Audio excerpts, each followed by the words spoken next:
Bismillahirrahmanirrahim. Assalamualaikum warahmatullahi wabarakatuh. Alhamdulillah, alhamdulillah, wa syukurillah, la hawla wa la quwata illa billahil aliyyil azim. Alhamdulillahi rabbil alamin. Ikhwan wa akhwat fillah rahimatullah. Kita masih diberikan kesempatan oleh Allah untuk senantiasa bersilaturahim dan sekaligus thalabul ilmi. Mudah-mudahan pertemuan kita kali ini menjadi wasilah Allah senantiasa berikan kemuliaan kepada kita baik dunia maupun akhirat. Ikhwan wa akhwat fillah rahimatullah. Adanya surga dan neraka merupakan satu kepastian yang pasti akan datang kepada kita dan kita akan mendatanginya. Bahkan kepastian adanya surga dan neraka ini lebih pasti dibandingkan hembusan napas kita. Keberadaan surga dan neraka ini jauh lebih pasti daripada nafas-nafas kita. 1 hari, 2 hari, 1 jam, 2 jam kita bernafas, belum tentu 2 jam kemudian kita bisa bernafas. 1 jam kemudian kita bisa bernafas. 1 hari kemudian kita bisa bernafas. Tapi surga dan neraka jauh lebih pasti daripada nafas kita. Maka tidak ada yang paling penting bagi orang-orang beriman, cita-cita mereka, harapan mereka, target mereka, kecuali agar Allah mudahkan mereka masuk ke dalam surga. Dan Allah hindarkan, Allah jauhkan diri-diri mereka dari panasnya api neraka. Maka semua kita bercita-cita agar senantiasa diberikan kemudahan oleh Allah untuk masuk ke dalam surganya dan dihindarkan oleh Allah dari api neraka. Karena sejatinya ketika bicara neraka, ikhwan fillah rahimatullah, inilah seburuk-buruk tempat kembali. Tidak bisa dibayangkan keburukannya, tidak bisa dibayangkan kejelekannya, tidak dibayangkan azabnya, pedihnya, kerasnya, musibah yang akan kita dapatkan di api neraka nanti. Maka kalau kita sadar sejatinya neraka tempat kembali yang paling buruk, seburuk-buruk tempat kembali, maka tidak ada panjatan doa yang kita lantunkan kepada Allah agar senantiasa kita dihindarkan dari api neraka. Dan kita minta dimudahkan oleh Allah untuk masuk ke dalam surganya. Semua kita paham betapa besar, dahsyat dan kerasnya azab api neraka. Dan kita pun tahu seberapa tinggi dan besarnya nikmat surga. Kita semua sadar, kita yakin, kita mengimani itu semua. Namun seringkali dalam kehidupan sehari-hari, aktivitas kita, kerja kita, amal kita tidak menunjukkan kalau kita beriman kepada surga dan neraka. Kerja-kerja kita, amal-amal kita, kebajikan kita, ibadah kita tidak menunjukkan kita benar-benar percaya kepada surga dan neraka. Maka ikhwan fillah rahimatullah, upaya, ikhtiar, usaha yang harus senantiasa kita upayakan agar kita dimudahkan oleh Allah masuk ke dalam surga dan dihindarkan kepada api neraka, inilah perkara paling penting dalam kehidupan dunia ini. Maka dalam kehidupan dunia ini, ikhwan wa akhwat fillah rahimatullah, tidak ada perkara, tidak ada urusan, tidak ada kerja, tidak ada ikhtiar yang paling penting, yang paling pokok, yang paling urgent buat kita semua, kecuali mempersiapkan bekal agar Allah mudahkan kita masuk ke dalam surga dan menghindarkan kita dari api neraka. Ikhwan fillah rahimatullah, kalau kita bayangkan besarnya, pedihnya, kerasnya azab api neraka, wallahi demi Allah tidak sanggup kita membayangkannya. Dalam satu hadis disebutkan, Rasulullah SAW bertanya kepada para sahabat, "Wahai sahabat-sahabatku, tahukah kalian siapa manusia, siapa orang yang mendapatkan azab api neraka yang paling ringan, yang paling rendah, yang paling mudah?" Lalu kata Rasulullah, "Tidak lain adalah pamanku." Apa azabnya? Diambilkan terompah dari neraka, dipakaikan kepada kedua kakinya sampai mendidih otaknya. Itu azab api neraka yang paling ringan, yang paling rendah. Kita bisa bayangkan kalau azab, ujian, musibah, neraka yang paling ringan seperti itu, bagaimana tak mungkin kita bisa sanggup menghadapi, menerima azab Allah yang lebih besar dari itu. Ikhwan wa akhwatillah rahimatullah, dalam satu hadisnya riwayat Bukhari dan Muslim, Rasulullah SAW pernah bersabda, Sesungguhnya kata Rasulullah, aku pernah ditampakkan surga. Dan aku lihat di dalamnya kebanyakan penghuni surga itu adalah orang-orang fakir. Adalah orang-orang miskin. Adalah orang-orang yang tidak punya. Orang-orang yang tidak punya harta. Kebanyakan mereka masuk ke dalam surga. Lalu kata Rasulullah, aku pun ditampakkan neraka kata Rasulullah. Dan aku lihat kebanyakan penghuni neraka adalah kaum wanita. Ikhwan wa akhwatillah rahimatullah. Hadis ini menjadi pelajaran besar buat kita semua. Bagaimana mensikapi kehidupan ini agar akhirnya Allah mudahkan kita masuk ke dalam jannah. Dan hindarkan kita semua dari api neraka. Ketika Rasul mengatakan aku tampakkan, aku ditampakkan, aku diperlihatkan neraka. Dan kebanyakan penghuni neraka adalah wanita. Kadang kita sering membayangkan hadis ini seakan-akan ada dikotomi antara pria dan wanita. Ada perbedaan antara pria dan wanita. Ada perbedaan kelas antara pria dan wanita. Sejatinya bukan. Bukan itu maksud hadis ini. Semua kita paham. Mau perempuan, mau laki-laki, mau miskin, mau kaya, mau pandai maupun bodoh. Semua manusia dalam kacamata Allah punya kedudukan yang sama. Yang membedakan mereka di sisi Allah hanya takwanya. Maka menjadi pelajaran buat kita semua. Kenapa ketika bicara masalah neraka, kebanyakan mereka, mayoritas mereka penghuninya adalah wanita. Maka bisa dipastikan karena wanita kurang takwa kepada Allah Subhanahu wa Ta'ala. Maka ini harus jadi renungan buat kita semua. Kita bercita-cita menjadi ahli jannah. Tapi jangan sampai kita lupa ternyata ada pun orang-orang dia adalah ahli nar. Berapa banyak orang-orang bercita-cita menjadi ahli surga. Tapi aktivitas dia, perbuatan dia mencerminkan dia ahli nar, ahli neraka. Maka ikhwan fillah rahimatullah. Kebanyakan penghuni neraka adalah wanita. Maka coba kita lihat apa pasalnya. Apa sebabnya kebanyakan wanita adalah penghuni neraka. Maka paling sedikit ikhwan wa akhwatillah rahimatullah. Ada tiga sebab. Ada tiga masalah. Ada tiga akar permasalahan. Kenapa wanita, kenapa perempuan lebih banyak menempati neraka.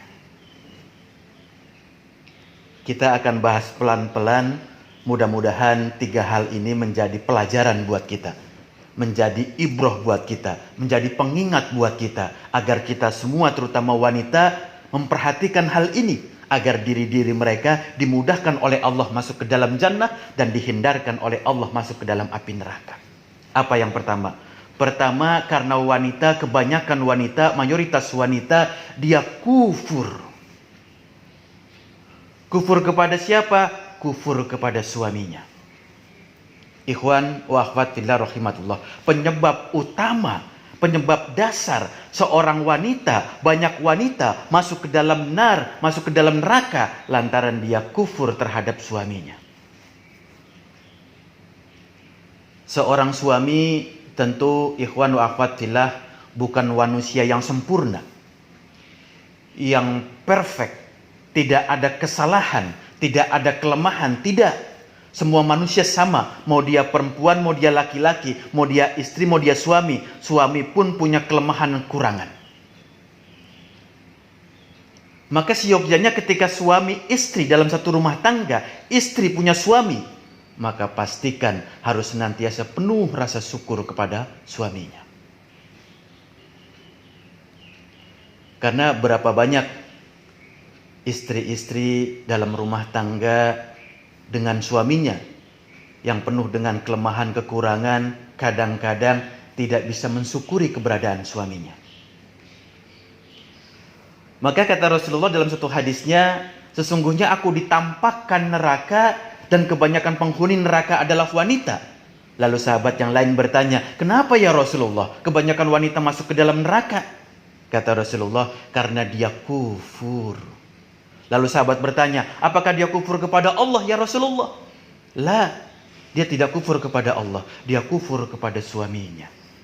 Suaminya berbuat baik sepanjang hari, sepanjang minggu, sepanjang bulan, sepanjang tahun. tapi tidak dianggap kebaikannya.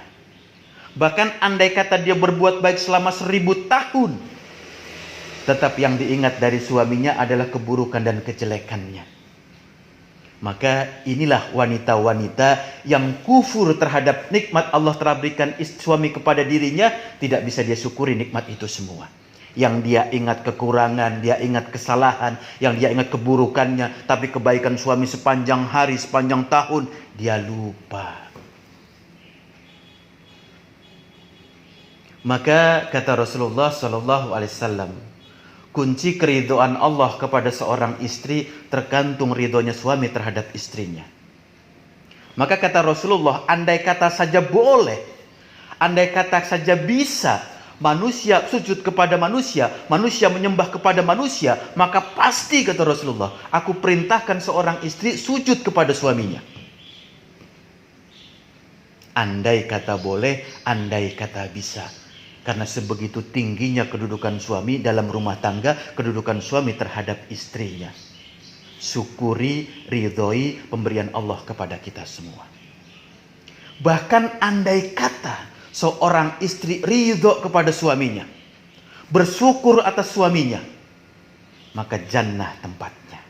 Tapi sebaliknya, kalau dia mengkufuri nikmat Allah yang telah Allah berikan kepadanya melalui suaminya, api neraka menunggu dirinya.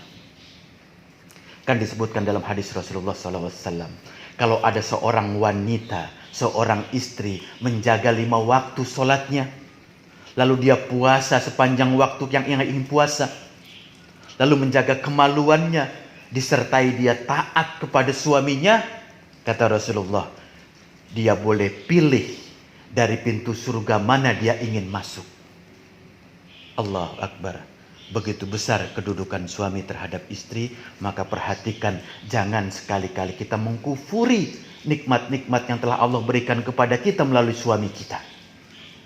Syukuri, ridho kepadanya, taati, insya Allah menjadi jalan buat kita masuk ke dalam surga.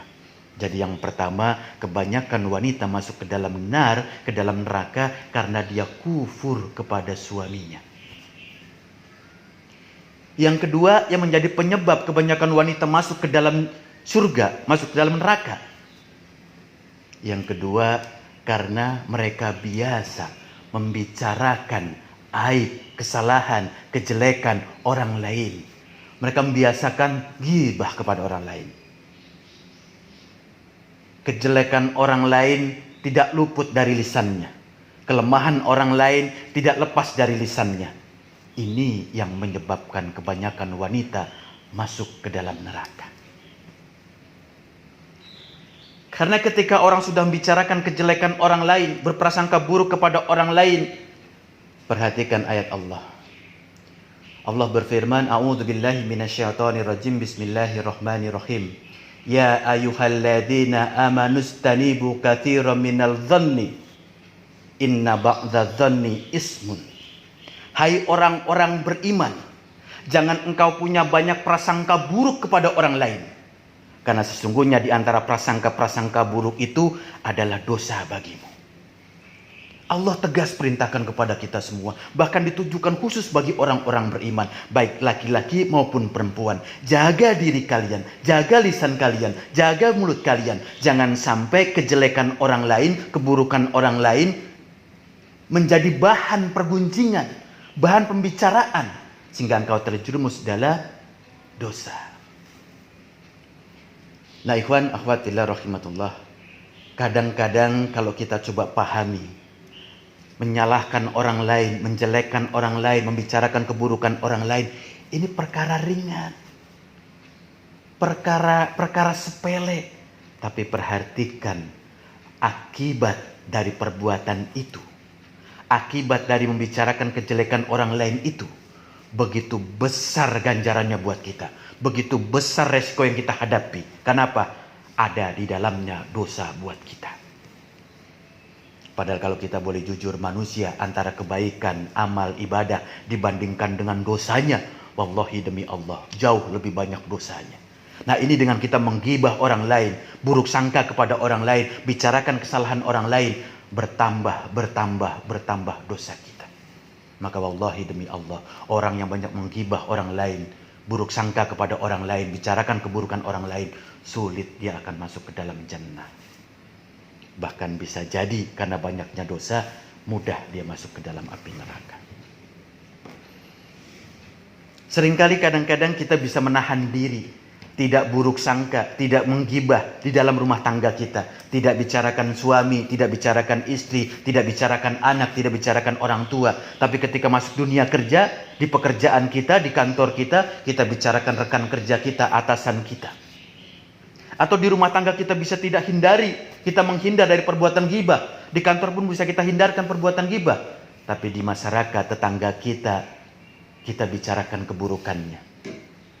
Kiri kanan kita bicarakan keburukannya. Atau di rumah kita bisa jaga, di kantor bisa kita jaga, di lingkungan masyarakat kita bisa jaga. Kadang-kadang di komunitas kita, di perkumpulan kita, entah itu di pengajian, entah itu di komunitas yang lain, perkumpulan yang lain, kadang-kadang tanpa sadar atau sadar, kita menggibah orang lain. Ini perbuatan ringan, mudah, tapi resikonya, dosanya besar buat kita semua. Jadi yang pertama tadi kufur terhadap suami. Yang kedua menggibah orang lain. Lalu yang ketiga yang menjadikan kebanyakan mayoritas wanita masuk ke dalam ke dalam neraka, yang ketiga terkait dengan auratnya. Tidak bisa menjaga, tidak bisa melindungi auratnya, maka inilah penyebab utama kebanyakan wanita masuk ke dalam api neraka. Sudah menjadi tabiat manusia, terutama wanita, sudah menjadi kebiasaan wanita, sudah menjadi bawaan seorang wanita, dia suka dipuji, suka dibanggakan terkait dengan kecantikannya, dengan pakaiannya, dengan penampilannya, dengan zohirnya. Sudah menjadi tabiat wanita, mereka suka dipuji, dibanggakan terkait kecantikan dan pakaiannya. Dan disitulah setan masuk menggoda para wanita untuk senantiasa mengedepankan kebanggaan itu. Kebanggaan terhadap kecantikannya, pakaiannya, penampilannya. Setan masuk menggoda wanita sehingga tanpa disadari wanita telah terjerumus dalam godaan setan. Hatta sekalipun dia telah mengaku dirinya Islam, dirinya beriman, dia taat kepada Allah, dia berusaha menutup auratnya, dia berusaha untuk menutup semua perhiasannya. Tapi kadang-kadang ketika dia menggunakan pakaian, dia menggunakan hijab, dia menggunakan gamis. Gamis dia pakai tapi tipis dan transparan. Gamis dia pakai tapi ketat tetap menampakkan auratnya. Berapa banyak ikhwan wa akhwat fillah rahimatullah sudah kembali ingin mendekatkan diri kepada Allah, tapi godaan setan makin begitu keras pada dirinya, besar pada dirinya, dia belum bisa membedakan bagaimana cara menutup aurat yang benar. Maka ikhwan fillah rahimatullah, manusia dihadirkan oleh Allah untuk beribadah, tapi setan pun dihadirkan oleh Allah untuk menggoda anak cucu Adam. Maka hati-hati diri kita, lindungi diri kita, terutama wanita, lindungi diri kalian dari godaan setan dengan cara apa? Menutup aurat kita. Maka ketika aurat sudah ditutup, insya Allah Allah akan berikan perlindungan kepada kita, penjagaan kepada kita dari godaan-godaan setan. Ini perkara besar, ini perkara penting. Menutup aurat dalam Islam perkara penting, menjadi wasilah orang mudah masuk ke dalam jannah atau dimudahkan masuk ke dalam nar lantaran aurat-aurat mereka, lantaran perhiasan-perhiasan mereka. Bisa dijagakah atau tidak bisa dijagakah? Menjadi wasilah dia menjadi mudah masuk ke dalam jannah atau sebaliknya. Bahkan lantaran menutup aurat ini, menutup kemaluan ini, menjadi wasilah juga orang di sekitarnya mendapatkan dari azab Allah Subhanahu wa taala. Kata Rasulullah sallallahu alaihi wasallam dalam satu hadisnya, la yadkhulul jannah, tidak akan pernah masuk ke dalam jannah, ke dalam surga, dayus. La yadkhulul jannah dayus. Ma dayus ya Rasulullah? Apa itu dayus ya Rasulullah?